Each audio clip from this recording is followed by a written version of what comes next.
So eto guys, sobrang nakakatawa 'to mga sangkay. Si Senator Chis Escudero kasi napasubo sa isang interview.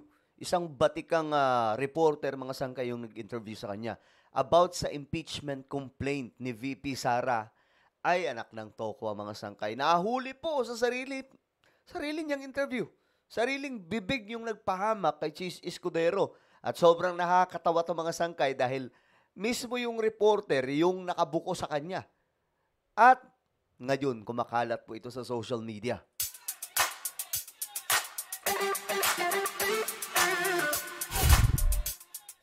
Yo guys, what's up? This is me, Sangka Janjana. I'm back for another vlog today.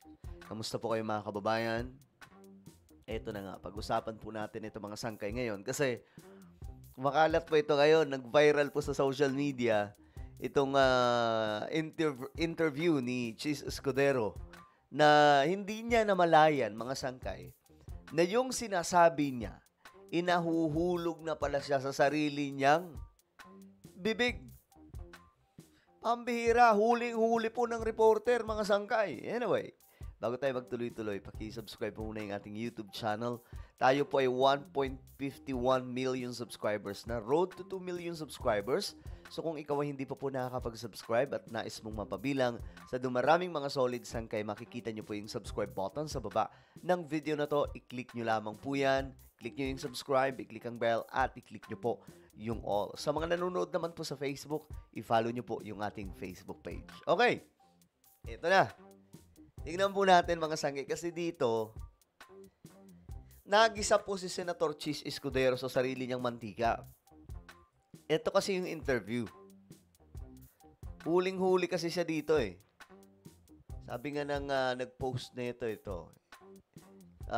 Natumbok mo Alvin kahit gaano pa siya kamakata at kagaling sa balagtasan na sasabihin hindi pwedeng araw-araw ay pag-usapan ng impeachment.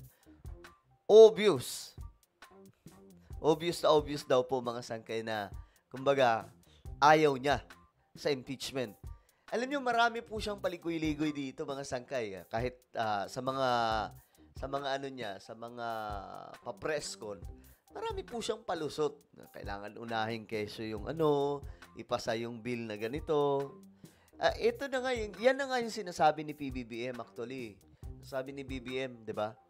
Na hindi dapat na ma-impeach si VP Sara kasi nga maraming maantala o di kaya naman maraming mga ipapasang mga batas ang hindi po maisasagawa kung busy po kay VP Sara.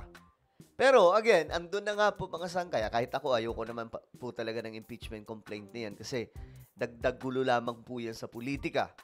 Kung tutuusin mga sangkay, pare-parehas naman po yung, kung mag-ano tayo kung titignan po natin yung mga politicians, halos, pambihira, may malinis ba sa kanila, mga sangkay.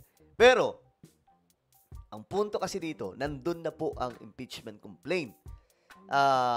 Mula po, naiproseso na mula po sa Kamara to mula po sa House of Representatives to, papunta po sa Senado. Kumbaga, hindi po dapat ito maharang ng mga senador. Kasi, kailangan na po yan mga sangkay, makita kung ano talaga. Kasi, halimbawa, kahit pa po sila ay makasara ganito lang yan. Kahit pa po ito mga senador makasara. 'Di ba? Kahit sabihin na natin, marami sa kanila maka-VP Sara. Pero once na mailatag na po ang mga ebidensya, kung mayroon mga ebidensya, kung I'm not saying na guilty si VP Sara, but what I'm trying to say is, kung mailalatag, kung mayroon lang ebidensya, magbabago ang isip ng ibang mga senador.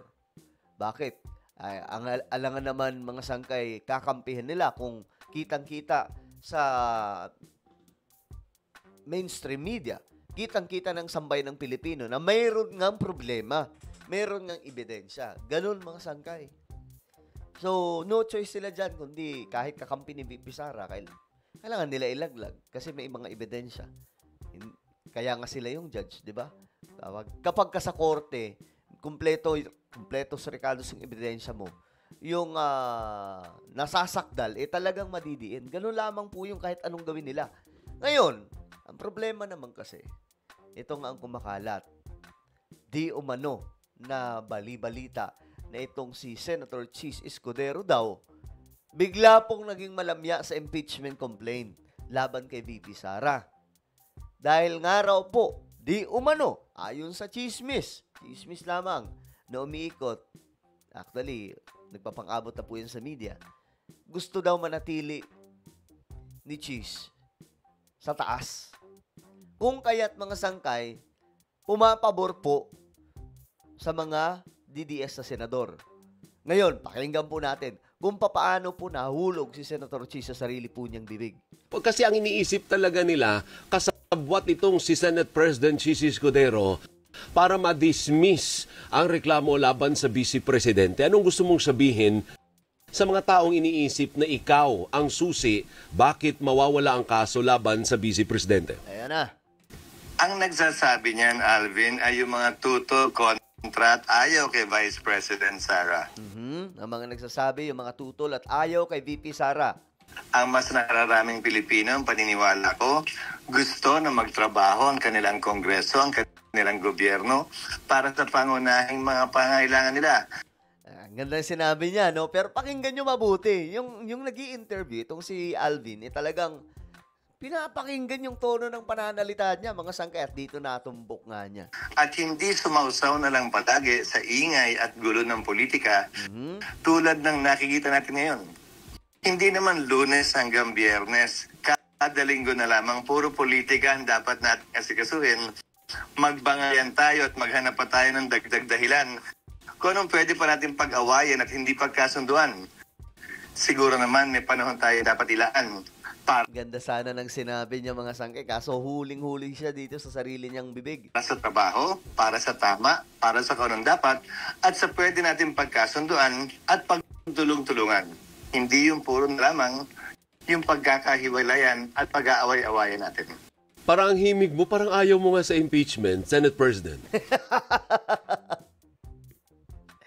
Huling-huli mga sangkay kasi sa unang part pa lang, di ba sinabi na po niya, ang mga nagsasabi niyan, yung mga ayaw at tutol, ang mga tutol at ayaw kay VP Sara. Di ba? Sa unang part, sinabi na po niya na, well, doon pa lang mga sangkay, alam nyo na. Pwede naman niyang sabihin, di ba? Pwede naman mag-neutral siya at that time pero yung way ng pananalita niya, kahit na pupurong Tagalog yun, mga sangkay, mahahalata mo. Di ba? Mahalata mo kaagad, oh. Di ba? Ito, tapusin muna natin. Parang ano, Alvin? Parang ang himig mo, parang ayaw mo nga sa impeachment. Hindi, Alvin. Kasi ang iniisip, mahinga natin. Senate President. Awayan natin. Parang ang himig mo, parang ayaw mo nga sa impeachment, Senate President. Parang ano, Alvin? Parang ang himig mo, parang ayaw mo nga sa impeachment. Hindi, Alvin. Kasi ito, may karugtong yan, mga sangkay. Ito. Alvin El Chico, 3 points. parang ayaw mo nga sa impeachment, Senate President. Parang ano, Alvin? Parang ang himig mo, parang ayaw mo nga sa impeachment. Hindi, Alvin. May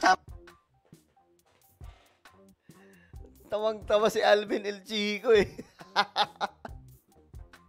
Kasi nga, mga sangkay, masyado talagang halata. tamang panahon lang. Ito ha. Okay. Okay.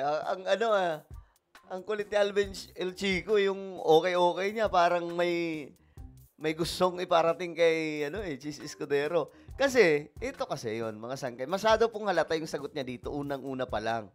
Okay, Vice President. Laban sa Vice Presidente. Ito. Tingnan nyo ha, pakinggan nyo. Dito pa lang sa unang part, hindi na po siya neutral eh. Kasi pwede siyang mag-neutral dito, mga sangkay, pero kahit anong gawin niyang kahit anong pagkatagpi-tagpi ng Tagalog niyang salita, nahuli pa rin eh.